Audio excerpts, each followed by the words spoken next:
ஆட்டு சுவர ஒட்டி நம்ம இப்போது அதில் அப்படியே ஃப்ரைட் ரைஸ் மாதிரி செஞ்சு சாப்பிட போகிறோங்க. நீங்கள் சுட்டு தானே சாப்பிட்டுருக்கீங்க. ரொம்ப சிம்பிள். எதுவுமே நம்ம வெங்காயம், தக்காளி எதுவும் போடாமல் சிம்பிளாக நம்ம செய்ய போகிறோம். வாங்க வீடியோக்குள்ளே போகலாம். Hello friends, welcome to Subashree Jamuna channel. இன்றைக்கி ஆட்டு சுவர் ஒட்டி இருக்கு இல்லையா, அதை தான் நம்ம செய்ய போகிறோம். இதை மேக்ஸிமம் நம்ம ஊர்லலாம் கிராமத்துலலாம் எப்படி பண்ணுவாங்கன்னா, இதை கம்பியில் குத்திட்டு அதை அப்படியே நெருப்பில் சுட்டுட்டு சாப்பிடுவாங்க. கடைசியாக உப்பு மிளகாத்தூள் அப்படி தூவிட்டு ரொம்ப டேஸ்ட்டாக இருக்கும். ரொம்ப சிம்பிளாக இருக்கும். அப்படியே இது எதுக்கு சுவர் ஒட்டினா செவுத்தில் ஒட்டினா அப்படியே ஒட்டிக்கோங்க. அதுக்கு முன்னாடி நம்ம இதில் இருக்கிற அந்த மெல்லிசான அந்த தோலை எடுக்கணும். அதுவும் கேர்ஃபுல்லாக எடுக்கணும். ரொம்ப நம்ம வேகமாக பிச்சு எடுத்துட்டோம்னா அந்த உள்ளே ஃபுல்லாக ப்ளட்டு தான் இருக்கும் இல்லையா, அதுதான் நமக்கு ஸ்ட்ரென்த்து. ஸோ அதெல்லாம் வெளியே போயிடும். அதனால் பொறுமையாக அதை எடுத்துகிட்டு இருக்கேன். இதை நான் எடுத்து முடிக்கிறதுக்கே ஒரு 1/4 மணி நேரம் ஆகிடுச்சிங்க. அவ்வளோ ஒரு ஸ்லோவாக தான் எடுத்துகிட்டு இருந்தேன். இதை நம்ம சுட்டும் சாப்பிட்லாம். நம்ம குழம்பு வச்சப்போ ஒரு மாதிரி கிரேவி மாதிரி கூட செஞ்சு சாப்பிட்லாம். நல்லாயிருக்கும். இன்றைக்கி நான் என்ன பண்ணிட்டேன்னா, ரொம்ப ரொம்ப சிம்பிளான ஒரு முறையில் தான் செய்ய போகிறேன். ரத்தம் ரொம்ப கம்மியாக இருக்கிறவங்கலாம் இதை செஞ்சு சாப்பிட்டு பாருங்கள். ரத்தம் சீக்கிரமாக உடம்புல ஏறும். அதுக்கப்புறமா பாருங்கள், இவ்வளோ சதை நான் அதில் இருக்கிற அந்த ஸ்கின் எல்லாம் எடுத்தாச்சு. அது ஃபுல்லாக ஃபேட்டு தான். அதை எடுத்துகிட்டு நான் மேலாப்பில் கொஞ்சமாக கல்லுப்பு மஞ்சள் போட்டு நல்லா வாஷ் பண்ணி எடுத்துக்கிட்டேன். இப்போ நமக்கு என்ன சைஸில் தேவையோ அந்த சைஸில் கட் பண்ணி எடுத்துக்கோங்க. பீஸ் போட்டு ரொம்ப மெல்லிசா வேண்டாம். அதுக்கப்புறம் நம்ம ஃப்ரை தான் பண்ணி எடுக்க போகிறதுன்றதுனால நல்லாயிருக்கும். நீங்கள் ஆயில்லே சில்லி நம்ம 65 மாதிரி போடுவோம் இல்லையா, அந்த மாதிரி கூட போட்டு எடுத்துக்கலாம். ஸோ அந்த மாதிரி தான் நம்ம இப்போ செய்ய போகிறோம். ரொம்ப சிம்பிளாக நான் சின்ன சின்ன பீஸாக கட் பண்ணி எடுத்துக்கிட்டேன். ஒரு சில டைமில் இதை கட் பண்ணும்போது அதில் இருக்கிற நிறைய அந்த ப்ளட்டெல்லாம் வெளியே வர மாதிரி இருந்துச்சுன்னா, அதுக்கு ஒரு சின்ன டிப்ஸ் என்னென்னா, இதை லைட்டாக ஆவி கட்டிட்டு நம்ம இதை கட் பண்ணோம்னா எதுவுமே வராது.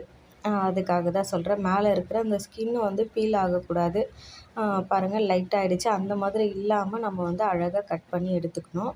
இப்போ இதுக்கு மசாலா நான் என்ன போட போகிறேன்னா, வீட்டில் அரைச்ச குழம்பு மிளகாத்தூளும் கொஞ்சமாக மட்டன் மசாலா, சால்ட், உப்பு, அவ்வளோதாங்க. வேறு எதுவுமே கிடையாது. வீட்டில் இருக்கிற பொருளை வச்சு தான். நான் இதில் இஞ்சி பூண்டு பேஸ்ட்டெல்லாம் எதுவுமே போடலை. ஸோ உங்களுக்கு பிடிக்கும், நீங்கள் சாப்பிட்றதா இருந்தால் நீங்கள் அதெல்லாமே போட்டுக்கோங்க. எனக்கு இந்த ஃப்ளேவரு ரொம்ப நல்லா இருந்துச்சு. ரொம்ப சிம்பிளாக இருந்தாலும் டேஸ்ட்டு சூப்பராக இருந்துச்சுங்க சாப்பிட்றதுக்கு. அவ்வளோதான். நான் குழம்பு மிளகாத்தூள், மட்டன் மசாலா, கொஞ்சமாக சால்ட்டு, இதை மட்டும் தான் போட்டு அப்படியே பெரட்டிட்டு அவ்வளோதான். நான் கொஞ்ச நேரம் கூட இந்த 5 மினிட்ஸ் அந்த மாதிரியெல்லாம் ஊற வைக்கல. நம்ம போட்ட உடனே அதில் இருக்கிற அதை நல்லா அப்சர்வ் பண்ணிச்சு பாருங்கள். நல்லா அதை இழுத்துட்டு எல்லா பக்கமும் மசாலா தடவி வச்சுட்டேன். தடவிட்டு நான் கடாயில் சேர்த்துட்டு நம்ம அப்படியே வறுத்து எடுத்துட வேண்டியது தான். சூப்பராக இருக்கும்.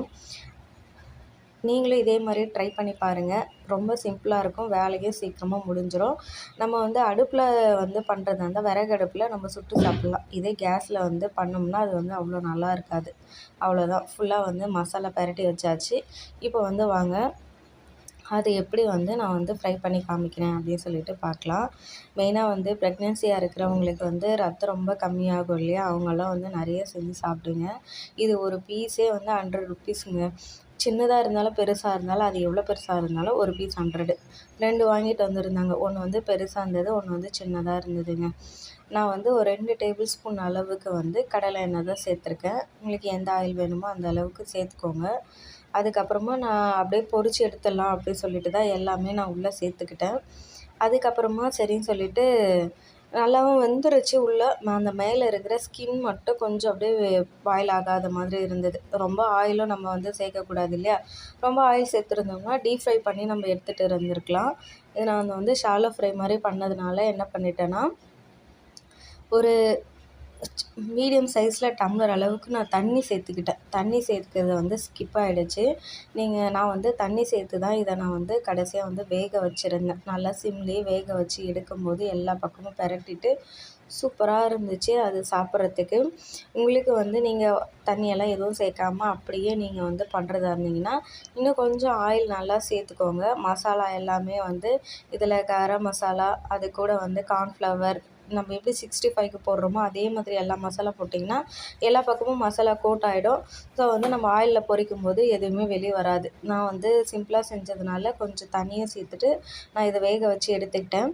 இப்போ வந்து சுவர் ஒட்டி நல்லா வந்து வெந்துருச்சுங்க. நம்ம அது கொஞ்சம் தண்ணி சேர்த்து வேக வச்சதுனால அதை எடுத்துட்டு இந்த கடாயிலேயே நான் வந்து கொஞ்சம் சாதம் போட்டு பெரட்டி சாப்பிட்லாம் அப்படின்னு சொல்லிட்டு போட்டுருந்தேன். சுவர் ஒட்டி ஃப்ரைட் ரைஸ் சூப்பராக வந்து ரெடி ஆகிடுச்சு பாருங்கள்.